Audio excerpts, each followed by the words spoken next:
వద్దాం అని చెప్పి చాలా రోజులు అయిపోయింది. ఫైనల్లీ ఇప్పుడు కుదిరింది నాకు. స్కిన్ కానీ హెయిర్ కానీ లేకపోతే ఎనీ బ్యూటీకి సంబంధించిన ట్రీట్మెంట్స్ ఎవ్రీథింగ్ ఇక్కడ ఉంటాయి, అవైలబుల్ ఉంటాయి. సో చాలా చాలా బాగుంటుంది రిజల్ట్. నేనైతే సో హ్యాపీ. నేను జస్ట్ వైట్నింగ్ ఫేషియల్ చేయించుకున్నాను అండ్ లేజర్ కూడా షార్ట్స్ ఇచ్చాను అనమాట బ్యూటీకి. సో చాలా చాలా చాలా సాటిస్ఫైడ్ నేను. సో మీకు కూడా ఇలాంటి beauty services anything you wanted, just come to celebrity secrets. Thank you.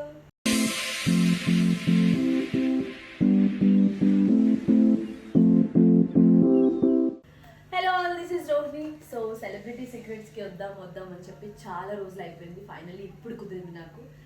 Skin కానీ హెయిర్ కానీ లేకపోతే ఎనీ బ్యూటీకి సంబంధించిన ట్రీట్మెంట్స్ ఎవ్రీథింగ్ ఇక్కడ ఉంటాయి, అవైలబుల్ ఉంటాయి. సో చాలా చాలా బాగుంటుంది రిజల్ట్. నేనైతే సో హ్యాపీ. నేను జస్ట్ వైట్నింగ్ ఫేషియల్ చేయించుకున్నాను అండ్ లేజర్ కూడా షార్ట్స్ ఇచ్చాను అనమాట బ్యూటీకి. సో చాలా చాలా చాలా సాటిస్ఫైడ్ నేను. సో మీకు కూడా ఇలాంటి beauty services anything you wanted, just come to celebrity secrets. Thank you.